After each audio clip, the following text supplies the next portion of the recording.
গভীর জঙ্গল। রাখাল যখন ভেড়া চড়াচ্ছিল তখন হঠাৎ একটি ক্ষুধার্ত শিয়াল তার সামনে এসে দাঁড়ালো। সাধারণত শিয়াল আক্রমণ করে, কিন্তু এই শিয়ালটি হঠাৎ মানুষের ভাষায় কথা বলে উঠল। সে একটি ভেড়া চাইল, কিন্তু রাখাল যখন জানালো এগুলো নবী সুলেমান আলাইহিসসালামের আমানত, তখন শিয়ালটি এক অবিশ্বাস্য বাজি ধরল। শিয়াল বলল, তুমি দরবারে যাও, আমি তোমার আমানত রক্ষা করব। যদি একটি লোমও কম হয় তবে আমার জীবন তোমার। শিয়ালের এই আত্মবিশ্বাস রাখালকে এক অজানা ভয়ে ফেলে দিল। রাখাল যখন পথে রওনা হলো, প্রকৃতি যেন তাকে কিছু বলতে চাইছিল। হঠাৎ সে একটি অদ্ভুত দৃশ্য দেখল। একটি গাভী তার নিজের বাছুরের দুধ খাচ্ছে। আর একটু এগিয়ে গিয়ে সে দেখল একদল মানুষ সোনার থলি হাতে দাঁড়িয়ে আছে, কিন্তু তাদের পরনে ছেঁড়া ন্যাকড়া কাপড়। তারা অট্টহাসি হাসছে, কিন্তু তাদের চোখে যেন রাজ্যের হাহাকার আর কষ্ট লুকিয়ে আছে। আরো সামনে গিয়ে রাখাল দেখল একটি ঝর্ণা। ঝর্ণার জল কাচের মতো স্বচ্ছ। তৃষ্ণার্থ রাখাল যখন এক আজলা জল নিতে গেল, হঠাৎ তার নাকে এলো পচা লাশের তীব্র দুর্গন্ধ।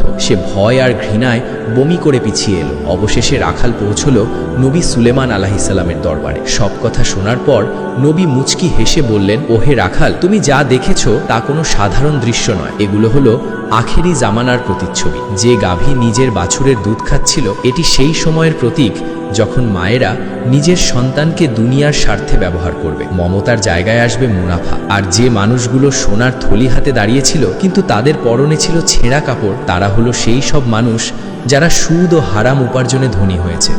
তাদের ব্যাংকে কোটি টাকা থাকবে, কিন্তু তাদের মনে থাকবে না এক ফোঁটা শান্তি। তারা সারা জীবন ভিখারির মতো অতৃপ্ত থাকবে। আর সেই স্বচ্ছ ঝর্ণা, যার জল বাইরে থেকে সুন্দর কিন্তু ভেতরে ছিল দুর্গন্ধ, এটি সেই সব মানুষের প্রতীক যারা বাইরে থেকে খুব ধার্মিক দেখায়, সুন্দর সুন্দর কথা বলে, কিন্তু তাদের ভেতরটা দুনিয়ার লোভ আর হিংসায় পচে গেছে। রাখাল ভয়ে কাঁপতে কাঁপতে জঙ্গলে ফিরে এলো। সে দেখল শিয়ালটি এখনো ভেড়ার পালের পাশে ঠায় বসে আছে। নবীর অনুমতির কথা শুনে শিয়ালটি ধীরে পালের দিকে এগিয়ে গেল। তারপর সে পালের সবচেয়ে রুগ্ন ভেড়াটিকে বেছে নিল। রাখাল অবাক হয়ে জিজ্ঞেস করল, তুমি মোটা তাজা ভেড়া নিলে না কেন? শিয়াল শান্ত কণ্ঠে বলল, কারণ এই ভেড়াটি তার মালিকের জিকির থেকে গাফেল ছিল। যে তার স্রষ্টাকে ভুলে যায়, সে আমার মতো এক জানোয়ারের শিকারে পরিণত হওয়ারই যোগ্য।